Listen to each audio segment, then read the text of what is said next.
Hello there, and welcome to the final edition, the final episode of the Videocraft show presented by Husky, a podcast that's been designed to help you become a more business savvy creator, as well as share with you the stories, strategies, and experiences of other video creators.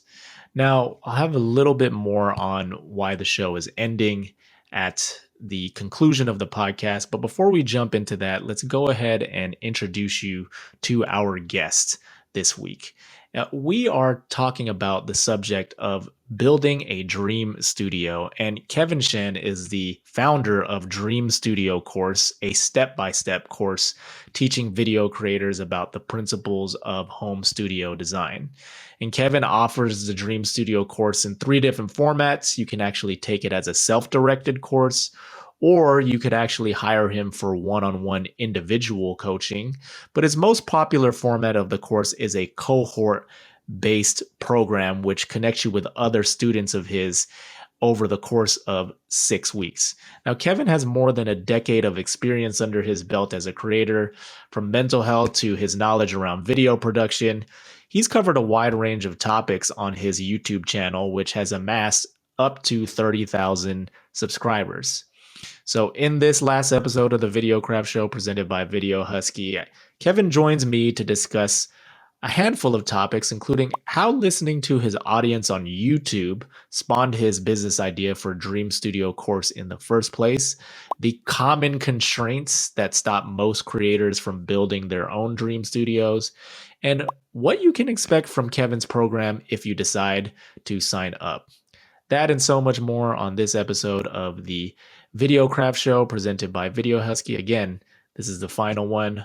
I'll have more on that at the end of the show. But until then, let's go ahead and just kick it to my conversation with Kevin Shen. Hey, Kevin, thank you so much for joining me on this particular episode of the podcast. I appreciate it, man. Thanks, dude. Glad to be here, John. This is going to be fun. Yeah, I'm excited to have you on. I don't remember exactly how I heard about your course. I think it was through Twitter. I think you have quite a few influential people who are, picking up their megaphones and championing what you do. I mean, your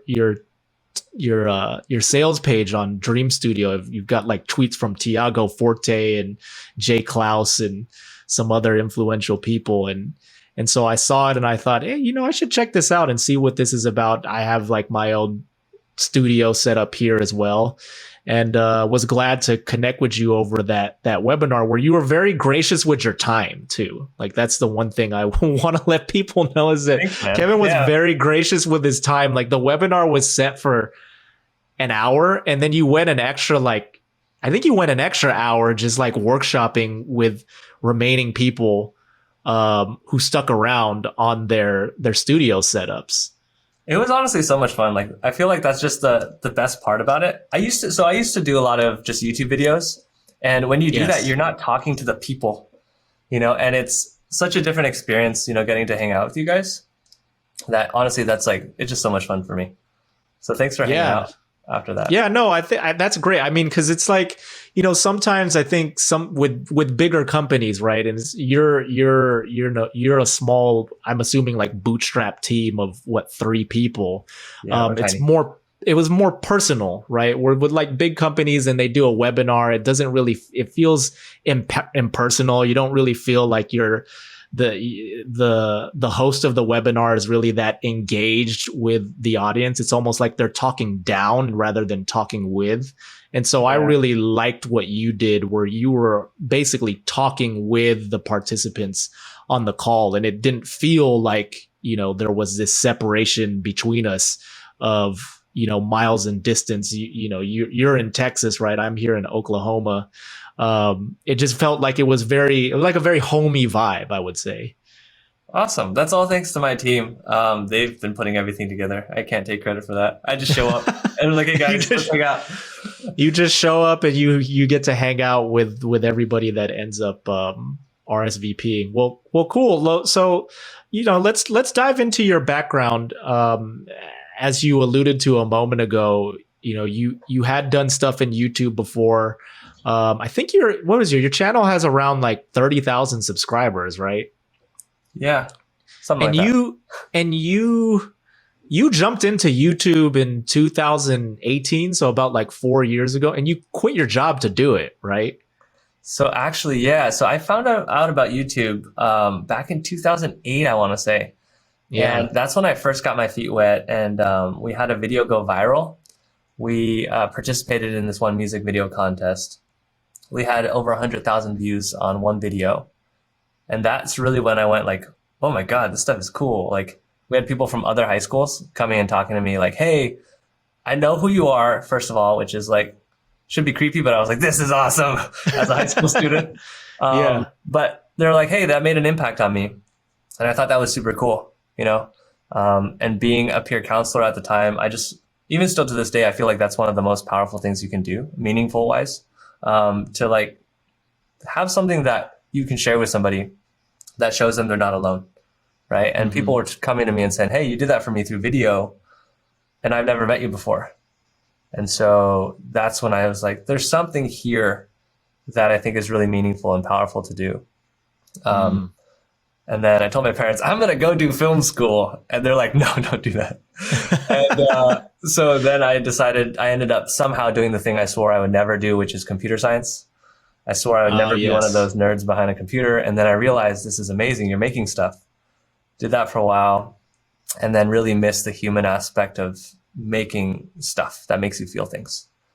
You know, and I think we're really lucky to have this medium where, you know how you can capture taste into a package of candy, into a meal, right? And you can capture smells. And with video, it's like you're actually capturing raw emotion and you're giving that to somebody. And I think that's the coolest thing because when someone needs this uplift of encouragement or inspiration or something, like I still do this, and I'm sure a lot of other folks do too. Like we save these playlists of when I need to feel a certain way, you open this video. And you can do that and it just stays there and it's constantly there for you. I forgot where I was going with that, but I think it's just so cool.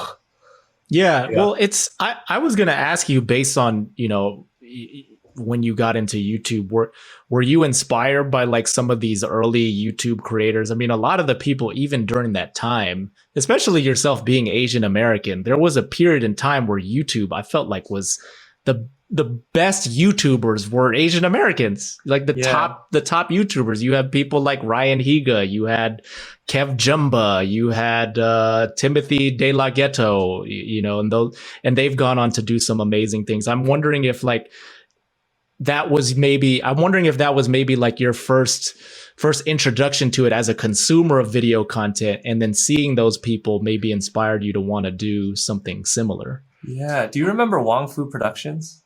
Yes, absolutely. Yeah. So they were the hosts of the video contest that we entered.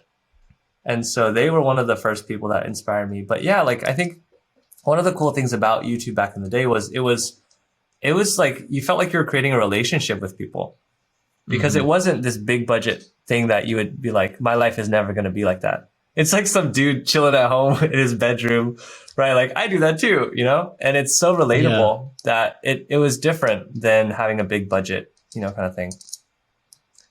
Yeah, definitely. Yeah, no, it allowed, it opened a window into just like some other person's life who was very similar to yours. And if you saw somebody like yourself doing something pretty cool, like making YouTube videos, it's kind of like, well, why not me? Right. Yeah.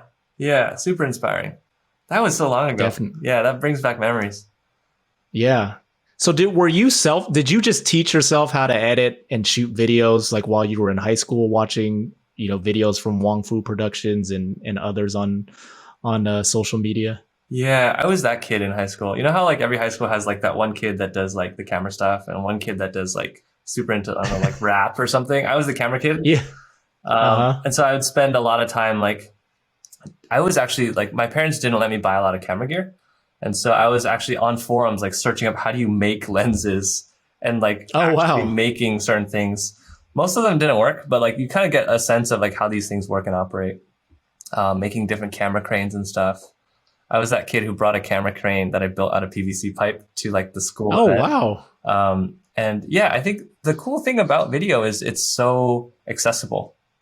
right? Mm-hmm. It's not something that you need an education for. It's not something that you need a huge team for even. Like if you have the time and patience, you can learn the lighting, the camera, you can learn the editing. It just takes time. And back then as a kid, you have a lot of time. And so that's kind of where most of my time went. Exactly. Exactly. Yeah. When you're younger, you have like all the time in the world to kind of invest and tinker around with your creativity. Have you always been someone that's kind of gravitated towards that world of creativity? Yeah. I like the more that I try to like understand myself, the more I realize that that's kind of just, I think, how I process the world. And I think we all are that way, right? Like we all have this, we interact with the world on a feelings basis, and we kind of retroactively justify how we think or how we feel based on arguments and logic. But for me, this is just something that I've been learning in my personal life, like realizing that my brain doesn't have a lot of working memory space.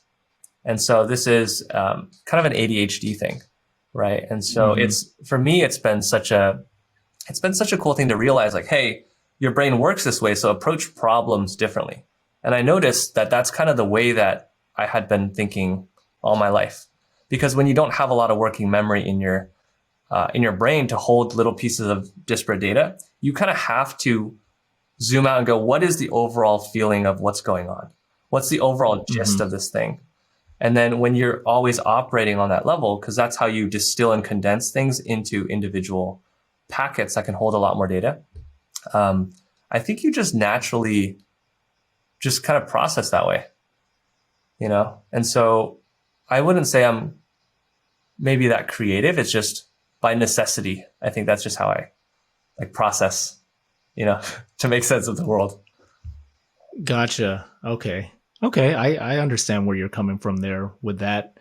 Let's kind of shift gears here in terms of just moving past, your earlier days in high school and tinkering around with video to then eventually, you graduated from college. You worked in the startup scene in the Bay Area for a period of time. I did. That was my creative outlet for a while. We were building a cybersecurity startup, and we were, honestly, the biggest thing for me was I wanted to figure out how the world worked. And I had no idea, like, because growing up and going to school, you just know that teachers hand you stuff and you do the thing and somehow the next thing happens. You go to the next grade. And I was like, let's just jump into a ship with a bunch of people that I respect and like, let's learn some stuff. And so we learned a bunch of stuff. And then I was at this conference speaking about cybersecurity. Someone came up to me, asked a question. And in my head, all I could think about was like, why are you so interested in this topic? Why are you asking all these questions? This is such a boring topic. And I'm like, wait, hold on, Kevin, you're speaking at this conference. I think you might be in the wrong industry. And that's when I really took stock and I was thinking potentially a little bit naive, but like, should I just jump in feet first or head first, without really thinking about it, to do YouTube? And that was the catalyst for me, seeing how all these people were able to create something. And then I thought, like, why can't I do that? And it wasn't even just a naive, why can't I do that? Like, you actually think about, from not just me, but everybody, what is the difference between you and the people you see on YouTube? It's literally nothing. Like, you don't have to have money, right? You don't even have to have that much time. You don't need to have, like, what are the other excuses? Money and time, like experience. You don't have to have that much experience. And so you don't even have to have any experience for a lot of people. I mean, there's some people who just start filming themselves, and then a couple of years later, they've grown such a huge audience for themselves. Exactly. Yeah. And I think we're as a human species, we're learning how to be human beings online. And so it's less about doing video, and it's more like doing human on video. And I was like, that's where the world is heading. Let's just jump in and just see what happens, But then fast forward like 2 years later, I just kind of, that's where my thinking stopped, and I just kind of put my head down for 2 years. Didn't think about the business model, didn't think about like what content I'd be making, which looking back is like, I should have been way more just like intentional. Once you decide to do video, then you got to go like, what are you going to make with video? And you actually have to have an idea, like I was just making whatever came to mind. And I think that's part of the journey of realizing that video is a powerful tool when wielded properly. But Yes. if you don't do anything with it, it's not going to do anything by itself. Yeah, that's very well said. And I'm curious about when you got to that point, like 2 years later, of like, oh my gosh, where am I? Where am I headed? I mean, what was that like for you? Like, did you kind of have almost like a come to Jesus type moment for yourself because you had content that I was watching some of these videos and I'm like, this is good stuff. Like I was watching the video that you made where it looked like you were walking around Golden Gate Park in San Francisco, You have a good eye, asking strangers for advice. Yeah, and I thought, wow, this is a good video. Why does this video only have 1,000 views? Thanks, man. And I'm wondering if there was some of that feeling with yourself where you felt like you were making good content, but for whatever reason, like it wasn't necessarily like hitting with the algorithm or reaching like a wider audience. Yeah, definitely. I think the biggest lesson that I've learned, how do I put this? I want to make this like as succinct as possible. Whenever we're trying to create content on the internet, or just kind of zooming out even more with business, we're basically trying to design attention, right? We're designing for someone to interact with us a certain way. That's actually what we do as human beings, right? We're trying to figure out how do we get to where we want to go and help people along the way by letting people know that they can take certain actions with us, right? And I think that's one thing that I was really missing. It's like, having a message is great, but how do you communicate to someone that that's worth their time in that specific moment, in their specific context? If they're scrolling on their phones on the toilet and they're like, I got a meeting I got to go to in 2.5 minutes, how do you get them to click on something? Are you, I'm sure you've probably scrolled through a bunch of stuff in the past on a phone that's like some no-name person, my top 10 rules of success. Yes, and you're like, I've seen a million of these videos. None of them has ever left an impact on me. Why should I click on this one? Right. But then if you click on something that's like, I'm trying to think of something super specific. But like, here's how I'm able to, I don't know, I'm blanking right now, but like, here's how I'm able to do this specific thing in this specific context with a specific approach, and I was talking to someone else the other day. He was also thinking about his, content. And I think YouTube is just one of many examples in which we have to package our content in a way that says, hey, this is worth your time. And if they scroll past it, that title should leave them with a little bit of a sinking feeling, knowing that they're never going to come across that exact same piece of content, that exact same promise anywhere else on the internet. Right? The internet's a giant place. So they'll find 10 rules of success, but they might not find, here's how to juggle, a company of 30 engineers working remotely in these two specific like something very specific. That's probably a bad example, but does that make sense? I'm kind of like talking around it. Yeah. Yeah. No. That's what it does. It does. Yeah. So that was the lesson I think I learned. Ultimately, it's designing for people rather than designing to express. And I think those are two they're both important things.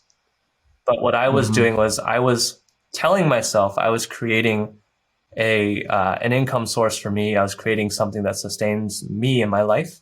When in reality, I was walking up this opposite mountain over here, which is like ego and maybe not ego in the bad sense, but more just like processing what's going on in my own world, right? Expression and trying to process. And those two are separate paths up separate mountains. And so what it really took was for me to hit the end of my bank account and go, okay, Kevin, which one is it going to be? Like you can't not have any money in your bank account. And that's when everything kind of clicked for me. Yeah. That's part of the challenge, I think, of being a creator is that there are certain things that you want to do and you should do just for the sake of yourself. Like you should just there are some videos, or if you're a writer, blog posts that you should write that if nobody read it, but if you just put it out into the world, you put your ideas on a page and you put it out there, there's some value to that. And just embracing the process of being creative. But then at the same time, like you said, if in terms of building something sustainable for yourself and actually reaching people and serving people, you have to think of the audience and what their interests are as well. Like you have to think about them and how you can serve them in order to gain their attention or gain their trust. Because if you're just making things solely for yourself and there's no payoff for the audience, then why is the audience, like you're suggesting, why are they going to click on that thumbnail? Why are they going to click on that URL link to read whatever you wrote? There has to be something in it for them. And it's like the delicate balance, I think, of being a creator is finding how much of it has to be stuff that you're making for other people and how much of it can be, things that just serve your own interests. Absolutely. I was talking to David Perel, actually. We're building out his studio here in Austin for his podcast. Yeah. And he leads this writing course, like massive writing course called Rite of Passage. And we were talking about writing, I think. And he was saying how he's like, writing is a way for you to kind of think, right? And so it's incredibly important for us to process and kind of do that creative piece so that we kind of understand who we are. And so we have more value to give to the world. But I think it's so crucial to not confuse that, right, with doing it for the sake of like adding value and delivering that value to people. Like it's one thing to collect the value and to learn about ourselves, but then delivering it is different. And I think it's so tempting for us to just kind of say, I'm doing something that looks productive. It's probably pushing me in the right direction. And a lot of video creators, I think, fall into that trap. Or at one point or another, they go like, oh, wait, hold on. Why is my stuff not gaining traction? And it's like, why should it gain traction? Not in a bad way, because like you made this for an audience of one. So it makes sense that you should have one view. So you have 3 views, like triple. That's awesome, right? But like you didn't make this for an audience of 100,000 people. Yeah, that's a very good and fair assessment there about all of that. I do want to touch on, as we continue to move the conversation along, with the idea of coming up with a business model, like coming up with Dream Studio course. How did you go about figuring out that this was something that you wanted to do and that it would be a worthwhile venture for you to explore? Yeah, that's a good one.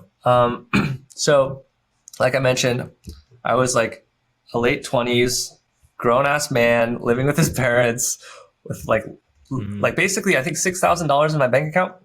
And I was thinking about asking my parents to borrow money. And I was like, I don't want to go there, because I think I have other options. I should be exploring how to actually kind of create this back. And I was talking to a mentor of mine, and I was telling him, I set out to make YouTube videos because I wanted to give people hugs on the internet. Not physically, but like a way that says, hey, I want to affirm you as you're scrolling the internet looking for some affirmation, or you're lonely, or you're burned out and weary. I wanted to give people rest on social media. And so I told him like, hey, I want to make content that helps people. And then he's like, well, are anyone asking you to like help them in certain ways, like, and pay you for money? And he's like, all right. And I said, yeah, I got tons of people in my inbox telling me they want to pay me for studio advice and help them with their camera gear. But I don't got time to help them with that because I want to help people. And he's like, so you don't want to help people because you want to help people. And I was like, yeah, that that's an issue right there. And so it wasn't the way that you envisioned helping people. That's really what it sounds exactly. like. And it's kind of been this thing of I think as a human being, we have to grow in different ways. This is what I'm learning, right? We have to grow in the sense of we have to figure out who we are. Then we have to figure out how we can contribute. And then we can and all of this revolves around what I think is one of the most meaningful things in life, which is growing yourself, right? That understanding who you are and what you want to be. And I was at a point where I think, thankfully, I had one of the options closed off to me. It's like, for me, I think as someone who's very idealistic, it took for me to kind of hit zero in my bank account to say, okay, I'm going to put off this kind of self-serving expression side for later. It's still important, but I'm going to come back to it. I'm going to go figure out this business thing. And just kind of the North Star has more so been, how do I become the person that has a better grasp of how things work and how to serve people, and how to like be the better person that I want to be, knowing that all this stuff would kind of just happen around it. And so I said, this will be a practice business. Let's just see what happens. But it turned out to be, I think, something I'm really grateful for, and I don't know if I'm just like kind of going on and on about this, but essentially we kind of ended up building this course that helps real people, and helps them look human on the internet, not in what I call the hostage in a basement setup where, like that's not how we look, but also how we feel, right? Like if I was in a place where I wasn't happy with how I looked on camera, I would feel so insecure and sort of like trapped when I'm on a video call. I would try to avoid video calls, right? I would try to avoid, making any kind of announcement videos or any kind of videos for marketing or anything, because that's where you feel like I can't show up in this way. And you are actively shutting out opportunities, right? And so you're essentially a hostage in a basement in the most literal sense, right? And so we've just helped so many people turn them into like that to masterclass. Or like if Hollywood were to shoot an interview about you, what would that interview look like? Right? It wouldn't look like you're at like this desk and you're like, got some really crappy lighting and you look like a villain on the camera, right? And kind of seeing the impact of that, both for our students and also I think growing, as a person has been incredibly meaningful. So I think my definition of what I was looking for with video has changed drastically. It's less about putting myself on the internet and say, look at me, look at what I'm learning, but more so, hey, there's actually real people out there. I'm still trying to wrap my brain around the fact that there's like 2 billion people on YouTube consuming YouTube content. But more so like slowly expanding that to realize, hey, I just met you in real life and you've seen my videos. Wow, you are a real person. We had a real genuine connection. Yeah. And even though I'm meeting them for the first time, they already have a real tangible relationship with me, where there's trust and where they're willing to take a second to walk over and say hi at a networking event or something, or even just like recommend me to someone else, even though we'd never talked. And I think that's like the coolest thing ever. We're like becoming humans on video, instead of the other way around. Versus I think the way things are going with YouTube and internet content in general it's very different than the old model of media, right? Where there was like this detachment. You have like Hollywood celebrities on like a pedestal. They're up here and you're down here. Whereas like when you watch a YouTube video, as we were discussing earlier, it's almost like they're here and you're right here. And there is something, I don't know how to describe it or say it, but there's just something about like feeling more connected with that person. Like it's more relatable, right? Like when you see somebody on screen that you're watching on YouTube, even for like these bigger creators who've like, amassed such a huge following, you could go back into their archive and look. You could go on like Marcus Brownlee's YouTube channel and look at the videos he was making when he was like a 10 years old, or how dude on Instagram, on YouTube, like, hey guys, I got this remote control. Exactly. You can go back and watch that and then get a sense of, oh, this dude's like a real person who started from nothing. Like you don't have that kind of history with celebrities. That's good. And so I think that's what makes it such a powerful medium, or one of the things that makes it such a powerful medium is that ability to create relatability between the audience and the consumer and the creator. But I think there was something else. There was another thing that I was going to go. I'm losing my train of thought here in terms of the direction I wanted to go with that. And maybe it'll come back to me. If it doesn't, I will ask it. I will just move on to the next question that I have for you. And that's in terms of all of these principles related to good studio design.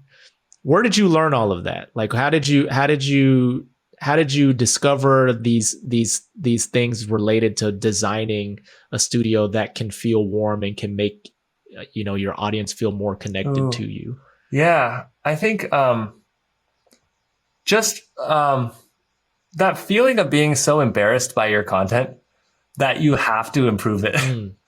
You know, and like I went to a school that had a film school, but I didn't get into film school. So I took like 1 or 2 intro classes, but I didn't have a film school education. Honestly, a lot of it was just watching some of my favorite YouTubers and trying to reverse engineer and figure out, watching every single video that they release, trying to guess and see like if there's a reflection in the mirror of like what camera they're using, or like going through all of the gear videos and trying to figure out like, okay, what is the difference in cameras and how do you design all this stuff? And honestly, wasting a lot of money on the wrong gear that I didn't know that I didn't need it.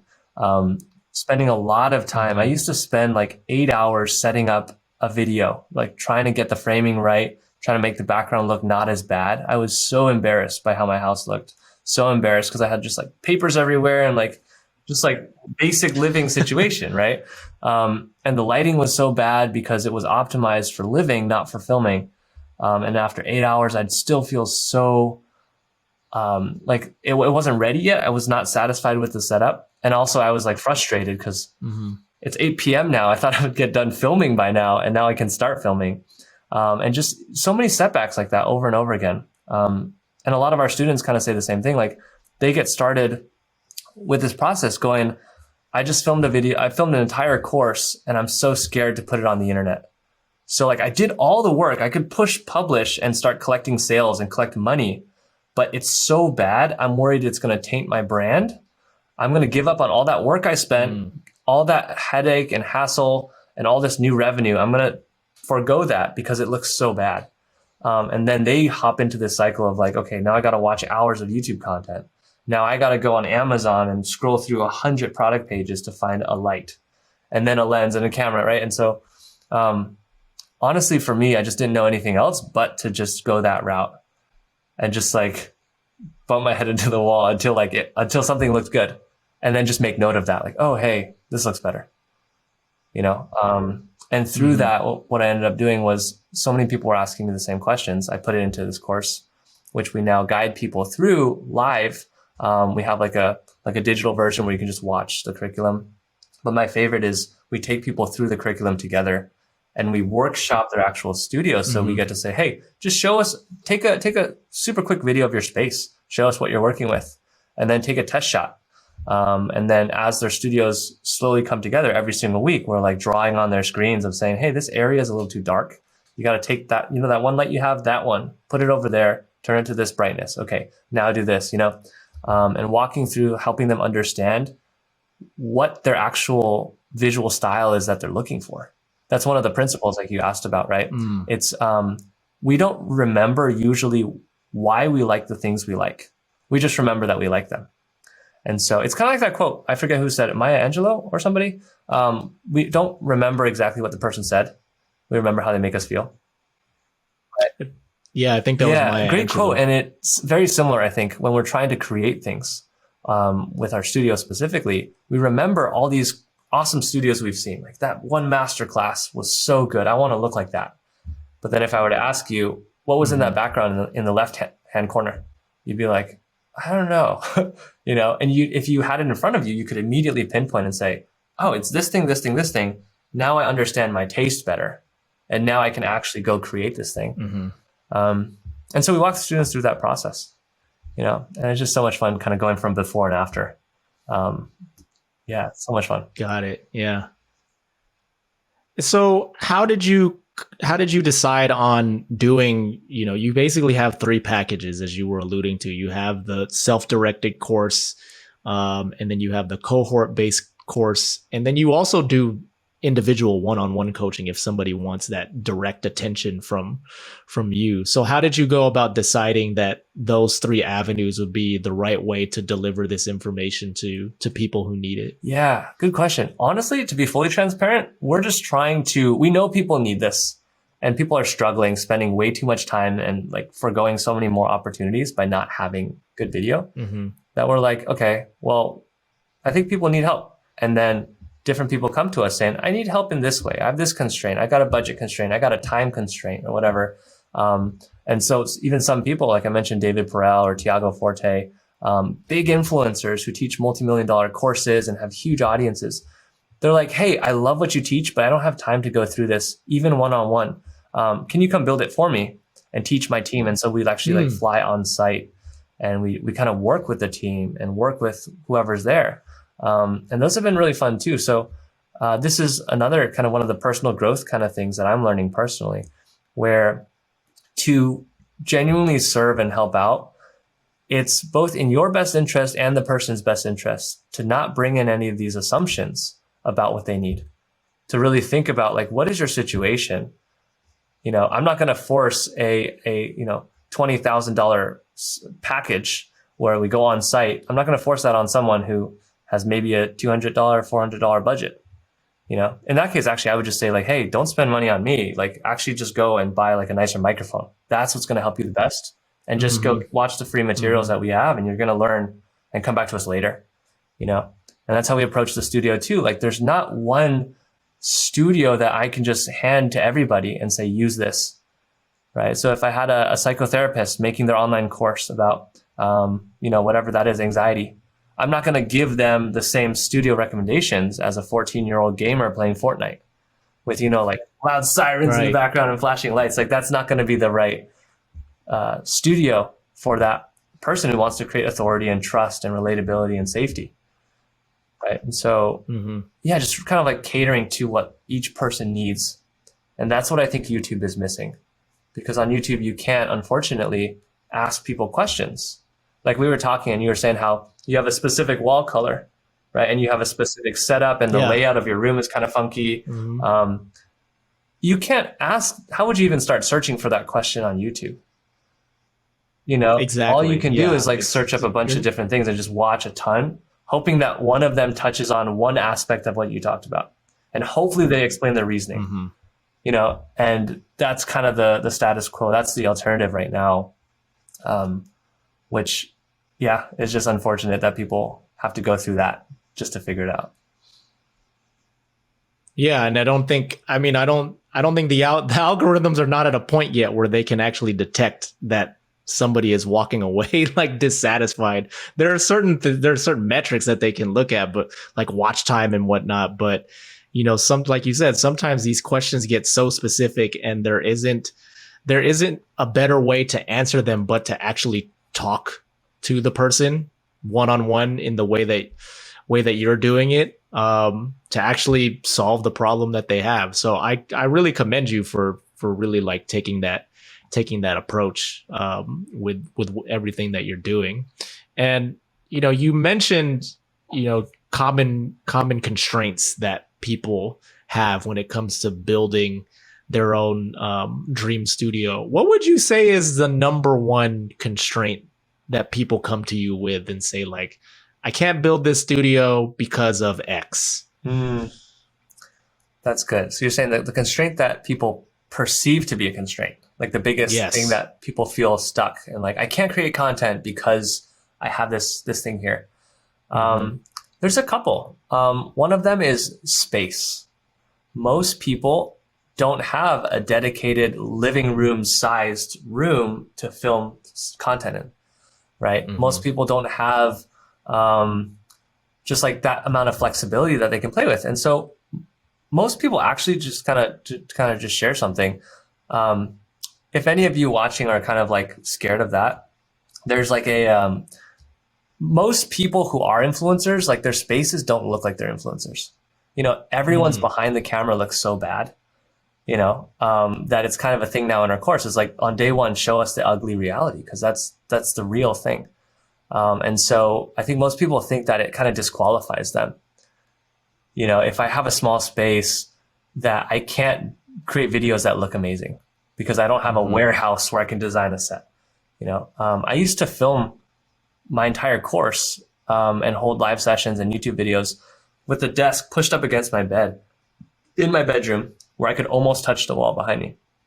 And so I think it's really cool understanding. We don't have to go super deep into the camera stuff, But it's so cool realizing that with optics and lenses and camera settings and stuff, you have two options. Because the person's not in the room with you, you can create actual space by moving stuff farther away, or you can create perceived space.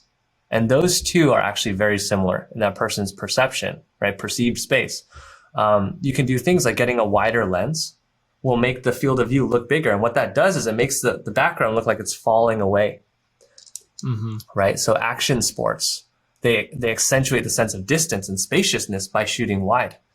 You can use blur, getting a lens that has a lower f number, right? What that means is that the lens can open up wider inside that lens barrel to give you more background blur. So you're still in focus, but the background's nice and kind of blurred out. And that's what your eyes do when things are farther away. So there's like these little technical tricks that you can play with to get over these hurdles to the point where you realize like, oh, it's actually not, it doesn't disqualify me. It's actually, I'm just like everybody else, so that's probably the biggest one, space. And then you got budget. And then what else do you have? Time, on the time one, budget also touch on real quick. Budget, I think most people get stuck on the budget thing because they don't realize what they're trying to optimize for should be principles and not specific gear purchases. And what I mean by that is people think I need to buy a specific camera in order for me to produce X quality video or a specific light. But if you go from a principles perspective, remember the person doesn't see on camera which camera you're using. They can only see what's coming out of it. So you only have to optimize the camera purchase for what you need the camera to do for you. It doesn't need optical image stabilization. It most of the time doesn't need 4K, right? Because most people are consuming on their phones. It doesn't need some crazy, like whatever feature, right? Same with lights. They don't see the lights on screen. So once you understand the principles of where the light should be landing, what quality you need to have from that light source, you can create that with anything from sunlight, using some contraption of like bed sheets and stuff, which takes more time. It's a trade-off, right? Or with $1,000 light. So I think understanding those principles is huge. What was the last one? I forgot the last one. Oh, time. Time was the last one. Yeah. Stop me if I'm getting too deep into this. I can nerd out about this so much. No, this is great. But I think the biggest moment for me when I realized how important this stuff is to build a studio was when I realized that my entire YouTube career was me building a liability rather than an asset. Because as video creators, we're not there to create a chore for us to do every single week. Most of the time, we want to do video because video can scale and reach more people because it's like a copy of us always present on the internet, right? But what happens is most people approach that process by building a liability. They build this thing that's like, okay, I have all these things I have to set up, and it becomes such a hassle, right? Versus if you think about it from a liability standpoint, if you can create a studio where you just come in and you sit down and within 60 seconds, you're filming already. Everything's already been pre-designed to match your brand, your hair color, your skin color, the height of you in a chair, the way, like I tend to fidget a lot, right? Like I like, this is how I think. So I need to have a desk surface. I need to have, I'm looking at a teleprompter right now. And so all this stuff is my workflow. And so I can have my team actually on Zoom with me operating a teleprompter with the script, right? And so, or I can be on a Zoom call or like a podcast here. All this stuff is designing it to be an asset so that content that used to take me 8 hours just to get ready to shoot can be done shooting in 20 minutes. And think about I don't know what the multiplier is, but 20, 30x productivity boost. So I would strongly just kind of advise most video creators. I think it's incredibly important to just jump in and start creating content, right? But once you understand what your content's going to be about, realize your content's not really standing a chance. Once remember there's like the clarification of what you want to do, writing for the sake of yourself, and then sharing that. Once you understand your content, it's important to then invest in what it looks like and the workflow of it. Because if you create a liability for yourself, you're not going to finish most likely how much content you want to create. You're just going to create this massive chore for yourself every single week. Sorry, I totally forgot where I was going with that. But it's okay. Yeah, like This is a podcast, Kevin. This is how it goes. We just kind of meander into different places and surprise ourselves. This is awesome. I'm clearly not a podcaster. This is awesome. But yeah, I just would encourage people to think like, how are you building an asset that, this is what I was going to say. I think a lot of people don't realize how important it is to hone the set of tools you have to become a content creator. And oftentimes it's kind of like the tortoise and the hare, or like the whole thing about the woodcutter sharpening his axe, right? I think it's so tempting to just go in and start trying to create and brute forcing it. And it works. And it's important until you get to a certain point. But once you realize that productivity is the bottleneck to create as many videos as you need to, right? To show up and test and like do all this stuff with your content. Once you realize productivity is important, it's so important to step back and say, what are the tools that I need in my process to supercharge my output? Can I design those once to serve me forever, rather than creating a bunch of bottlenecks to producing each piece of content? And this is something that I overlooked for the longest time. And it took me really, really just like the longest time to make content. But again, if you can make these decisions once and just leave the pieces there, right, it's an asset. And you can really just kind of match the output of a 5-person Hollywood team. Because on Hollywood, they have a lighting person who comes in and sets up the lighting, a camera person whose like whole job it is to like set up the camera settings for that situation and all that stuff and the framing and stuff.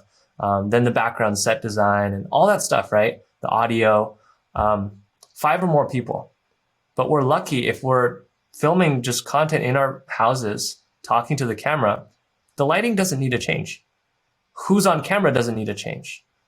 The framing of where the camera's looking doesn't have to change with every shot. The audio settings, my voice, the quality, the texture, the volume of my voice doesn't change as much. So I can actually, one at a time, kind of automate a lighting person's decision-making process and have all those settings dialed in. And that's the equivalent of hiring a lighting person every time I want to film, right? So that's usually one camera person to be videographer for you is like $500 for half a day. That's like a standard rate. But what you're doing by having a studio is like, if you calculate all of that together, maybe that's like $2,500 for all the people you need, right? For every single shoot, you're saving $2,500, and you're saving all that time from having to call people over your house to start filming. You can just wake up in the middle of the night with an idea, turn on the thing, save the thing for 60 seconds, turn it off and go back to bed, right? It's like, it's the productivity tool and asset. So, yeah. So as you're talking about that, I'm wondering about people who may also be recording videos on the go. Like, what would your solution or your recommendation to be with people who maybe like they record in a setting like you and I are, where we're sitting down and we've got our cameras in front of us, but they also pick up their camera, go on the go, maybe vlog, shoot some things. Is there any recommendations that you have for those kinds of creators? That's good. I think there's a lot of stuff I'd think about. What specifically? Well, do you think it would be best for them to maybe like have just a home setup where it's like, hey, this is your camera that's set up for the studio, and then if you want to go out and shoot in the field, you have a separate camera that you take out? Or, some people, they may be on a budget, they may be constrained and say, well, I only have like my one Sony A6400 that I have to use for my studio shots, but then I also want to take it out when I do some shots out in public. I'm just kind of curious about what your take would be on that. Yeah, absolutely. That's such a good question. I would say, kind of going back to the principles thing, right? It doesn't matter if you have, if you're shooting indoors or outdoors or moving around. There's certain principles that you want to employ to make your content look good, right?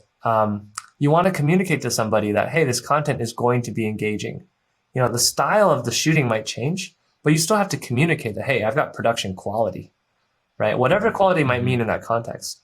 And in order to do that, there are certain principles that I kind of think of the studio as the base model of understanding how to put together a good looking video, right? Where you understand, okay, you got to have your main light source. It's got to be diffuse lighting. It's got to be kind of soft wrapping around your face, because that's how we need visibility to see people, right? And see your face. And so like you understand lighting, and then the camera settings and all that stuff, and audio. When you understand and put together your base model in a controlled environment, you then understand how to swap out and adapt to different situations when you're filming outside. So when I used to vlog, for instance, if there was no light, you would actually go find a wall that had a whole bunch of light coming off of it, right? And if you have that, it's a giant diffuse light source that's lighting you really, really nicely. And I can't take credit for that. That's a bunch of YouTubers like Peter McKinnon who like have all these tutorials about that stuff.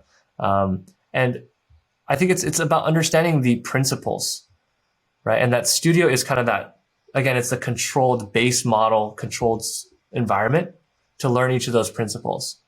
And one thing I've actually kind of heard from a lot of people who do vlogging and this kind of stuff is it's always like they're always thinking about the story and how to tie things together, right? Especially when you know they're doing the edit with you guys, right? Like when they're putting together the edit, it can be so difficult to add in the things that you're missing, right? If you're missing a clip and it's a day at Disneyland and it's a super important clip, it's hard to go back to Disneyland the next day to go find that exact time of day to film that, reshoot that thing, right?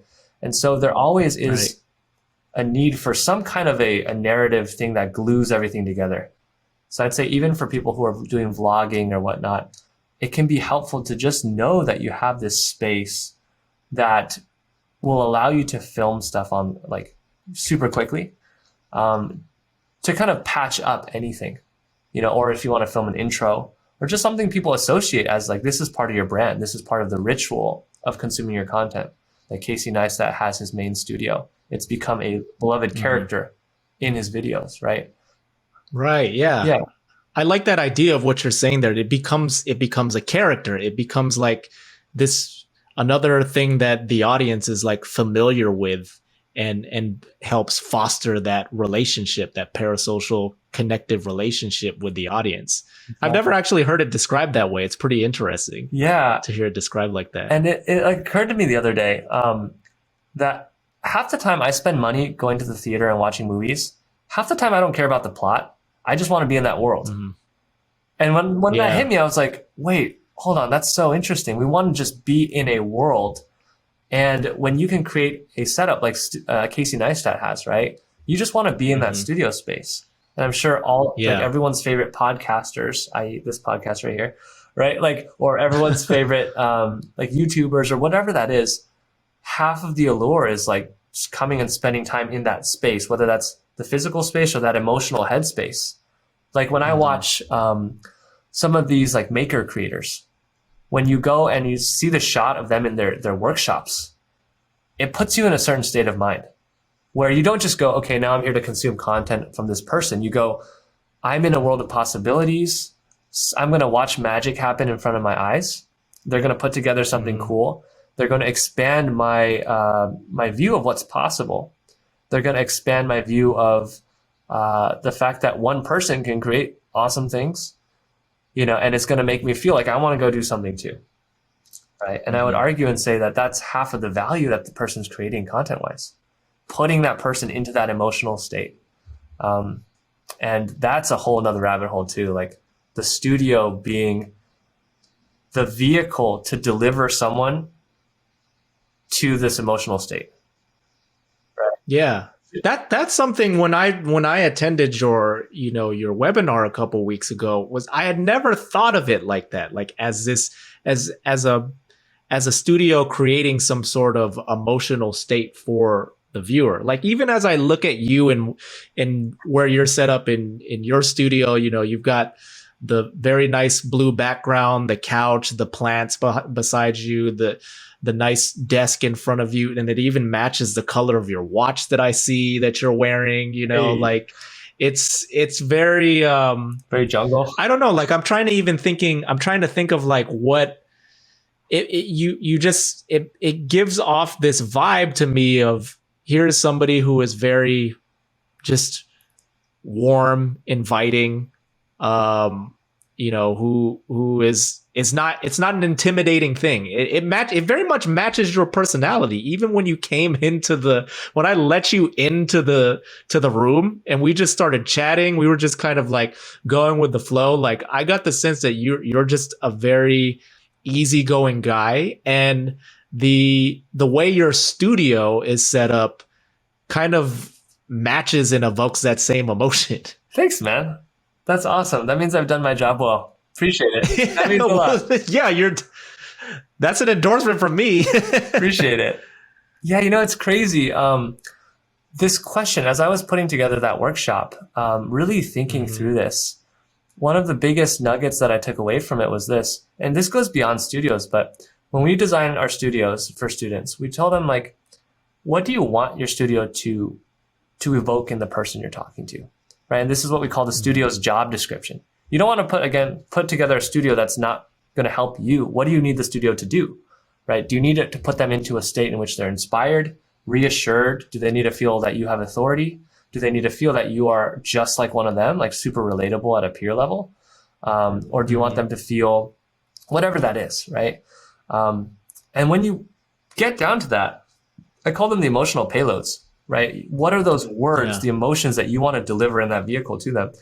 And I asked this question to you guys in the workshop. That was, what would it be like if everyone you encountered in life was already in this emotional state, where they trusted you already, where they just knew that you had something, you had their best interest in mind, right? You had a warm, inviting space, like all this stuff, and you had like credibility and whatever it is that you want them to feel, like inspired or whatnot. How much easier would every other aspect of your business and your life and your social life and everything be, right? Half of the trouble of marketing and sales is just getting someone to believe that you're credible, that that you have intentionality, that you're friendly, that they can trust you, that you're warm and inviting, right? But when we're scrolling past so many people on the internet, you can't possibly communicate all that. You have like half a second before someone decides not to watch your video, right? And it's one thing that someone else said was, it's kind of like a suit. Like people spend so much money trying to demonstrate that they have their act together by having nice clothes. They choose which brand of clothes communicates who they are, right? Going into a startup pitch meeting or going to a company pitch meeting in New York City is going to be very different than in Silicon Valley. Your attire communicates so much different. Like you're going to go in with a nice suit versus if you wear a suit to a Silicon Valley pitch meeting, they're probably going to look at you much differently in the negative sense, right? And so understanding that we do so much of this with our physical, real life, like how we show up, right? But our studios are that for the online world. They speak for us before we can even get a word out. Yeah, exactly. Yeah, I mean, if your studio is displayed in your thumbnail, it gives an idea, for example, like of what someone can anticipate or expect once they click through the video and start watching the content that you've created. Yeah, exactly. And just right now, the world is so crowded, right? Imagine going to a party, a networking event, and you have 5 minutes to spare and there's 200 people there. Like, who are you going to go talk to? Who are you going to want to, hang out with and try to see how you can help with their business or become a customer? Usually you're just going based off of like, what does each person look like? You can't hear everyone's pitch. Like, what do you do? What do you do? What do you do? What do you do? Right. And it's the same way on the internet. We're just humans in a different medium. Right. Well, Kevin, like as we get closer to ending this conversation and wrapping up, this has been fun, by the way, to chat with you and hear your thoughts on all of this. Yeah, man. Thanks for having me. Yeah, no problem. What's one singular piece of advice that you would give to somebody who is just getting started in all of this, and maybe they're already on like their video creation journey. They've already started making content, but now they're realizing that this is an area that they need to maybe level up in. Is there any one element that you could advise them to address first beyond the other elements involved with creating a good studio setup for themselves. Yeah. Sorry, what was the last part? Oh, just in terms of figuring out if there's one thing that you would advise somebody to focus on when it comes to building their studio, what would that one thing be? Just to get started. Yeah. You're trying to get things off the ground, because you can have like this information overload of like, well, maybe I need to get a new camera. Maybe I should get lights. Maybe I should buy some plants or something for my background or something like that. You know, like what would be that one thing that you say, hey, before everything else, like just focus on this, get this done, and then you can focus on the next thing. Yeah. Sorry, the reason I asked to clarify, because I was actually thinking about it from like a different perspective. But on specifically on studios, I would think very intentionally, right? And say, what are you trying to do with your studio? And oftentimes it's you want to get people's attention so that they actually all the time, right? You want to get people's attention so they stay with you to consume your content. And you want to first remove all the negatives first. Before you polish up something looking amazing, you want to take a look and say, where's that bottleneck? Like, what is the thing that is hurting me the most? And fix that first, right? And so most of the time it's going to be bad audio, right? No one's going to sit through bad audio, no matter how good the content is, because that is something that actually physically hurts to listen to. Like, you can deal with blurry video, right? Or if their background's kind of messy or something. But you won't stay for like jarring audio. So if someone needs, to kind of take care of audio, it's get an external microphone. You can get a super cheap one that clips to your shirt for $30 on Amazon, and put it as close as you can to your mouth. The closer your microphone is, no matter what type of mic you have, the closer it is to your mouth, the better it's going to be at rejecting other sounds and just really making the person feel close to you, like they're in your space. But I think more broadly, if I could kind of expand more broadly on what I was thinking about as you asked that question, I think it expands to not just the studio, but when we're content creators, the biggest mistake I made, and the advice that I would give to most creators now, is just think intentionally about what you're trying to do. A lot of people, they just sort of follow what other people are doing. And that's really where we get tripped up, because we can see what other people are doing and say like, oh, I should be making my content a certain way, or I should be doing X, Y, Z, and go, wait, hold on. Is that really the advice that works for me personally? And think intentionally too about the process. Ali Abdallah is one of my favorite creators. I was talking to him on Twitter, or maybe I was watching a video. I forget where, but it's hard it's kind of hard. You get mixed up sometimes because the videos are so good that it makes you feel like he's talking. Exactly. And he's so good at that. Basically he was saying that, he says he treats his video creation as an entrepreneur. And that's something that's really kind of held true for me too. And kind of my own journey too, as a video creator. I wish I had treated making videos more from a systems and operations perspective as an entrepreneur rather than as a solo creator, right? And so it's investing in the systems of how are you going to go and collect this content and collect this footage in a reliable way. So even when you don't feel like it, how does the content still get made, right? How do you create formats of your content so that, again, you can come up with ideas and the content ideas are waiting for you, right? How do you systemize?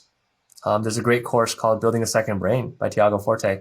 He walks you through how to collect ideas, right? So you have a content calendar that's not linked to who you are, what you're thinking about in that moment, how you're feeling, right? And then once you have that, that studio, right, that asset, how are you going to leverage that, with your team or by yourself or whatever, to create the massive amount of content that you need? And then what are you going to do with that content, right? When you're editing it, how are you going to process all that, right? And you guys have amazing video editing services where, like, this is something that was huge for me too. I had to remove myself from the editing process in order to look at the operation as a whole, right? As a content creator, if you can think systems and let the systems do the work for you by finding other talented people to fill in those specific roles, that's going to allow you to think farther and larger than what is the next video. I think that's so crucial. Most creatives don't understand that. because they're creators, right? Or they're just thinking about that one video they need to make and not the system. Right. Well, that was well said, Kevin, man. I think we can't end the episode on a better note than that. So to wrap things up, why don't you let everybody know, obviously, where they can find you on the internet, where they can enroll in the Dream Studio course. Yeah. So I'm just on the internet as Kevin Shen. Last name is spelled Shen. And my Twitter is the Kevin Shen, like THE, the Kevin Shen. Instagram, same thing. But the best way to kind of work together, if anybody needs some help, this is just honestly what I love doing. So just dreamstudiocourse.com. There's different ways that you can actually just get access to the program itself, or just join us with that program and actually like go through it together to get that one-on-one hand holding, so you don't have to slog through that process trying to figure it out yourself. Because one way or another, you're going to spend that time, and you could either do it in a way that you might maybe fumble into some things, or just reliably know that we're going to get you there. Or if you or anybody else needs like studio help, like one-on-one, more than happy to chat. All of our contact information is there. So yeah, I would love to get in touch with anybody listening to this, because it's like such a cool thing, like seeing that humans pop out of the internet. Like, you're a real human being. Like, whoa, where did you come from? So anyone listening to this, I'd love to get to know you guys. Please say hi. For sure. Yes. Well, thank you so much, Kevin. I appreciate you taking the time. This was awesome. Thank you again to Kevin Shen for joining me on this very last episode of the Videocraft Show presented by Video Husky. Really appreciate him for taking the time, and make sure to check out Dream Studio Course over at dreamstudiocourse.com and follow Kevin on all of the socials that he mentioned, Twitter, Instagram, etc. And this is it. This is the last episode. The reasons behind that, we just decided to call it here. I think we've built up a great archive for the Videocraft Show, so make sure to dig into that if you want to learn more about these stories and experiences of video creators and other creators as well, and people working in the creator industry. Definitely feel like we've done quite a bit here in the last year and a half.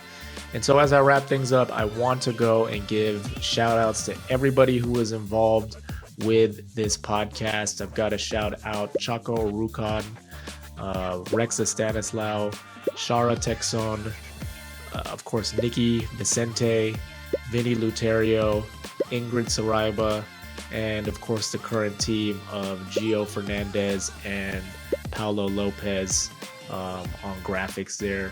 GL, the producer / editor extraordinaire, making his magic happen here on the show. All those people, couldn't have done it without you, and thank you to Video Husky for the opportunity to bring this show to a wide audience. We have found an audience here for this podcast. So if you want to stay tuned with me, if you want to follow what I'm doing, feel free to check out my website, santiagos.space. You can get in touch with me there, find all my social media there, and there may be something else coming down the pike on my lane. But as far as the Videocraft Show is concerned, for now it is just coming to an end. So thank you so much for joining me for the ride. So for everybody that I mentioned, for Video Husky as well, this has been the Videocraft Show presented by Video Husky. Jon Santiago signing off for the very last time.